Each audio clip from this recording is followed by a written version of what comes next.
The Israeli army has urged all residents of Gaza City to leave. It's dropped leaflets showing escape routes from the city. Israel has been stepping up its ground assault and airstrikes on Hamas militants, with often deadly consequences for civilians. The human cost of another Israeli airstrike in Gaza. Palestinian medical officials say dozens were killed after missiles hit the tents of displaced families camped outside a UN-run school in Abassan, a town near Khan Younis. We were by the school gates. I went out to get things for my children when the strike happened. A huge explosion. People were flying in all directions. There were no ambulances. They took about an hour to arrive. Israel's military told the Reuters news agency it was looking into the incident. It says it was targeting Hamas forces in the area. Those at the scene of the strike stressed that the victims were civilians. Suddenly and without prior warning, rockets were fired towards a few people who were using the internet signal there. They weren't fighters, they didn't have weapons, and they weren't involved in any resistance operations. They were civilians, and mostly children.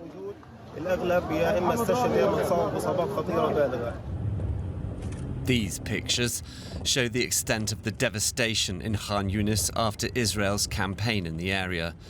Part of its response to the Hamas October the 7th terror attack on southern Israel that authorities say killed around 1,200 people and saw hostages taken. This latest airstrike has come as the two sides resume efforts to secure a ceasefire and hostage release. Hamas has warned that Israel's renewed ground assault and bombardment could jeopardize talks. The journalist Karim El-Gawhary joins me now from Cairo. Egyptian media are reporting that talks will continue in Doha and in Cairo this week, yet Hamas is warning that the latest Israeli strikes could jeopardize those talks. Of course, all what you just saw in this report before is putting the talks into danger, but the talks are until now ongoing, and we have really shuttle diplomacy right now between Egypt, the Gulf Emirate of Qatar and Israel, with the US involved. Yesterday, for example, we had talks in Cairo with the head of the Egyptian intelligence, Abassan, the Israeli delegations headed by Shin Bet, and also CIA Director Bill Burns and Joe Biden's special Middle East advisor Brett McGurk involved. And this talks mainly turned around border management. Egypt wants the Israeli army to withdraw from the border towards Egypt. Israel and the US say they want to make sure that there are no weapons delivered to Hamas from the side of Egypt, especially underground. Israel, in that case, wants to remain the right to military intervene in the border area. So that's what the talk in Egypt were about. On the table, there is some kind of sound barrier that might have come into construction in the first days after the ceasefire in Gaza with US cooperation. So the talks in Egypt mainly about the border management. Now we are back in Israel and Qatar. So it's an ongoing shuttle diplomacy. Now, Hamas still wants a permanent ceasefire. Israel has rejected any deal that would force it to end the war with Hamas left intact. That's a vicious circle, is it not? It is. It is really the sticking point. Hamas wants to have this guarantees for a permanent ceasefire. Netanyahu wants to keep the end to the war open, especially with his stated goal of the destruction of Hamas. Hamas dropped now, it seems, their demand for a permanent ceasefire as some kind of prerequisite, as a precondition for the whole process of exchanging hostages and prisoners, a process that should go in several phases. But Hamas still demands a commitment to a permanent ceasefire before this whole process of exchange really will end. So the understandings of the details here are very difficult. Some sources say that the talks are very constructive. Others say that they are facing difficulties, and they are very complex, and that they will take several weeks. But as I said, the shuttle diplomacy is in full swing, so it seems all sides still hope to advance their positions in these talks. The journalist Karim El-Gawhary in Cairo. Thank you very much, Karim. You're welcome. Well, for more, we can cross over now to our correspondent in Jerusalem, Tania Krämer. Tania, Palestinian officials say at least 25 people were killed in the airstrike on that school. The Israel Defense Forces say they're reviewing reports that civilians were harmed. What more do we know at this point? Well, we know from the Israeli army, that's what they usually put out in a statement they put out overnight, that basically they're saying they targeted a Hamas militant who took part in the October 7 attacks, among other things, and saying, as you said, that they're looking into the report that civilians were harmed in this strike. Now, we know from the Gaza Health Ministry that among the victims there were women and children.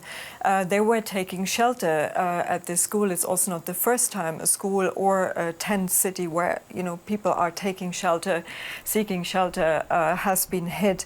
And they also said, health services there, that casualties are expected to rise from there. In addition to that, we are seeing heavy bombardment in Gaza City, where people in the eastern parts and in central Gaza were asked or ordered by the military to leave the area.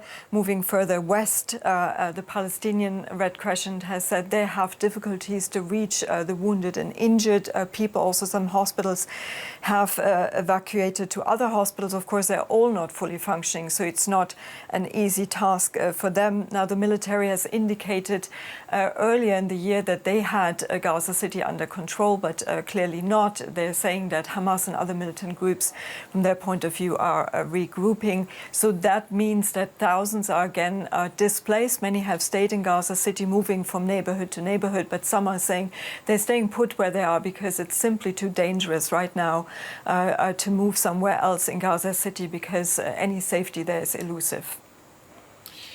What about ceasefire negotiations, Tania? Egyptian media are reporting that talks will continue in Doha and Cairo this week, but could these latest Israeli airstrikes end up jeopardizing those talks? Well, we heard from Hamas. They've been saying that these latest developments, especially also what is going on in Gaza City, could return the negotiations to point zero. And as you said, those negotiations are underway at the moment. We're expecting today a four-way meeting in Doha, in Qatar, between the Israeli, American, Qatari, and Egyptian officials. In Doha, we also have Hamas. They have a bureau there.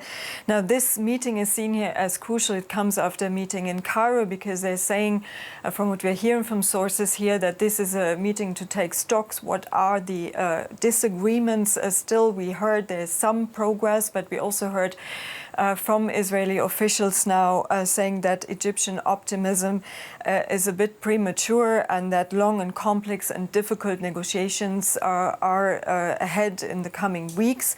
And of course, also domestically, we have to say, we have been hearing from Prime Minister Benjamin Netanyahu ambiguous statements. He had put out 5 principles that are non-negotiable, which have been seen by some as further complicating those talks. And also his far-right coalition partners have said they don't want to see such an agreement, and they would leave the government if such an agreement would be closed. Tania, thank you very much. Our correspondent Tania Krämer there in Jerusalem.